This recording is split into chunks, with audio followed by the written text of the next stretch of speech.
Šíleně smutný, co? No, taky mě to vzalo. Ne, pravý důvod toho, proč jsem smutný, je,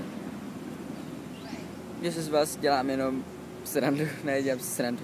Samozřejmě, že si dělám srandu, co jiný bych si dělal než srandu. Jo, koupil jsem si nový tričko. Třeba taková Verča, tam mě myslím nebude mít ráda, kdo to ještě nemá rád tady to. Já nevím, je to v podstatě jedno, ale je to hezký černožlutý tričko. Jo, a taky jsem si koupil fakt jeden dobrý červený, ale to bude překvapení, ne, fakt je to. No prostě jsme v Central Parku, já vám ukážu.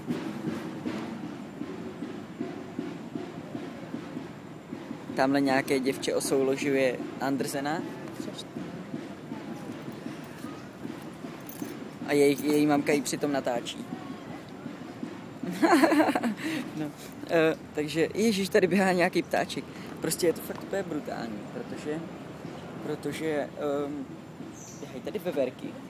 běhají tady veverky a vůbec se nebojí. Normálně jako přijdu až k tobě, je to fakt šusný. Fakt dobrý, mám to rád. No a tamhle kousek od nás je nějaký protest. Hrajou tam na bicí. Teda na bicí, jestli se tomu dá říkat bicí. Je to fakt strašný, moc jim to nejde klukům. Protože vůbec nejsou sehraný, hrajou fakt kekel a protestujou proti půjčování lodí. A mě mamka spala, aby jsme si šli půjčit loď a pak to tam přišla. Vidíme tady ty černochy namakaný, jak tam bubnou, tak jsme se jako tady radši rozhodli, že si radši si loď. Fuj, radši si loď nekoupíme. Jo. No.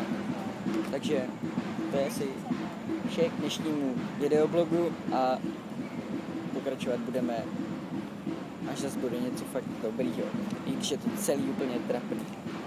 Tak.